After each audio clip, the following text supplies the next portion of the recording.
several outgoings expected this week. Plenty of players that are available. Kwaku is going over to look at some of those names that could potentially be on the way out this week, Kwaku. Yeah, so a lot's been made about Spurs' start to the season. It's been very, very strong for them, but they do need to get rid of some players to really balance out this squad. You look at Hugo Lloris there, club captain for a number of years. He's been a very, very impressive servant for Spurs, but he's surplus to requirements right now. He's a player that, despite the fact that he's captained his country to a World Cup and he's captained Spurs admirably, he's not a player that is in their plans going forward. So I think that Spurs will be happy to listen to offers for him. Obviously, he's turned down the move to Lazio, and he's a player that a lot of clubs could do with. It's hard to find a good goalkeeper these days. He's 36 years old, so probably on the back end of his prime, and he did make a few high-profile errors as well last season.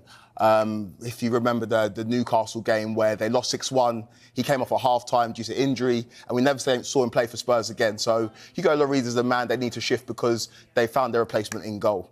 If we go to the next player, Eric Dier, he's a player that I really like his profile player in terms of what he gave Spurs on the previous managers. Maybe suited Jose Mourinho and Antonio Conte more. They bought him for $4 million from Sporting Lisbon, which is a bargain considering what he gave them. And he's a player that I wouldn't be surprised to see go abroad. Of course, they bought him from abroad. He can speak Portuguese. He seems like a player that would embrace a challenge. So seeing Eric Dier go abroad and start again, maybe even link up with Jose Mourinho and Roma, you never know. But again, he's a player that Spurs need to shift off the books. Next up on the list is Sergio Reguilon, who is, for me, the most surprising player that Spurs are shifting right now. If you think about when they signed him from Real Madrid and that transfer clause, or buyback clause that was in the contract, you thought it was a no-brainer. Madrid would sign him back in a couple of years and he'd be their starting fullback for years to come. But it's not gone right for him. Antonio Conte didn't fancy him. He spent a lot of time on the bench under Conte. He went on loan to Atletico Madrid last season. It didn't work out for him there either. He only started 2 games. And so he's a player that's looking for a move. I don't think he's going to be short of suitors, though. He's a very impressive player who I think does have a future in the game at the highest level. He just needs to find the right club for him. DAVINSON Sanchez is another player that came in very, very exciting. The Spurs have got a good track record when it comes to players or centre-backs that played for Ajax previously. Obviously, you think about Vertonghen, you think about Alderweireld, and there was a lot of excitement when DAVINSON Sanchez came in. It's a lot of money, 38.4 million. It was a record at the time. And he's a player it's not necessarily his fault. Maybe he's not playing systems that suit him, but you remember a lot of calamitous errors. And he came off the bench against Brentford in the first game of the season for Spurs. Didn't look that impressive. Came on for the injured Romero. And despite the fact that centre-back's a position that Spurs need to strengthen in, he's not the player that Postecoglou wants to go forward with, and another player the Spurs need to shift off their books. Next on the list is another player that came in with a lot of excitement, Tanguy Ndombele. He had a fairly successful loan at Napoli last season. He started 8 league games, obviously part of that Napoli side that won the Serie A title.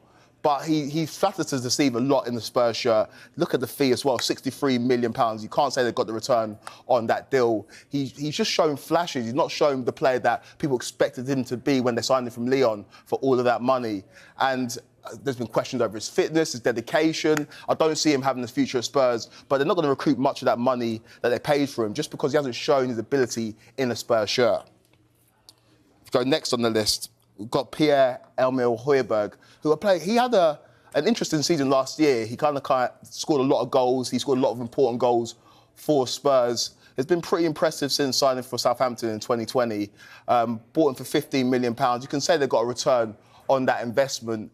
I just don't think he's got the legs for a Postecoglou midfield. If you look at the emergence of Sarr, you look at the return to form of a player like Basuma, when Bentancur comes back from injury and comes back into the first 11, you just don't see him getting many minutes. And the fact that Ollie Skip is ahead of him in pecking order probably tells you everything you need to know and the reason why he's looking for moves. Spurs are willing to listen to offers for Hojbjerg. I think it's quite cordial in terms of the relationship between him and the club. It just has to be the right move for him. If you go next on the list, JAPHET Tanganga. came from Spurs Academy, so obviously it's going to be pure profit if they manage to get rid of him this summer. He's a hyper-aggressive centre-back. He does what previous managers would have wanted. If you look at Jose Mourinho, who talked very, very highly of him, and was the first manager to integrate him into the first 11.